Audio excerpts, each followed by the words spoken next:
msipokubali, mjua hapo mbeleni bado tuko na ile silaha itaweza kurudi tu.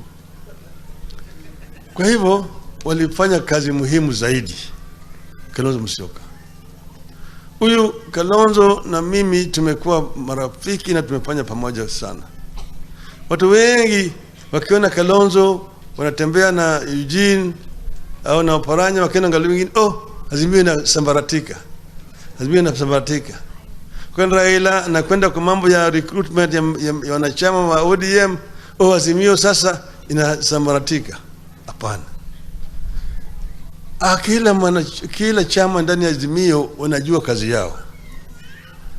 Kama Wiper iko na nguvu ile ya Eugene, DAP, Jubilee, ODM, kama vyama hivi viko na nguvu, ndio Azimio inakuwa na nguvu.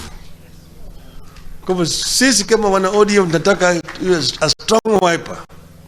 A strong Wiper, DAP, Jubilee, ODM equal to a strong Azimio.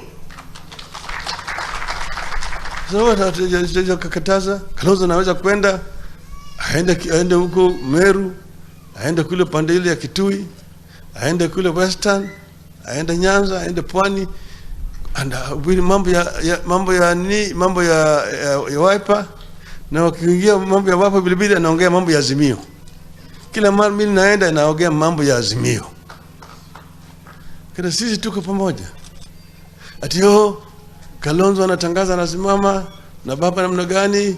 Ati mpaka baba azimame kwenye nia? Pana. Tutakubaliana. Mimi kama Kalonzo yuko candidate, kuna baya gani?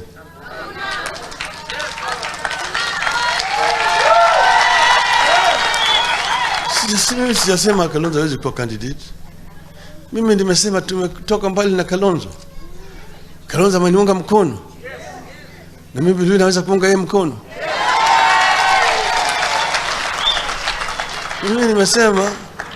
Mimi sijatoka kwa siasa. Wakati nitakuja ambapo mimi nitasema, sisema namna hiyo. Na kama saa ile Raila kama yuko mara ile nyingine nilienda Amerika wakasema baba hold your way. Baba hold your way. Mara nyingine kama mimi nimetoka siseme baba hold your way.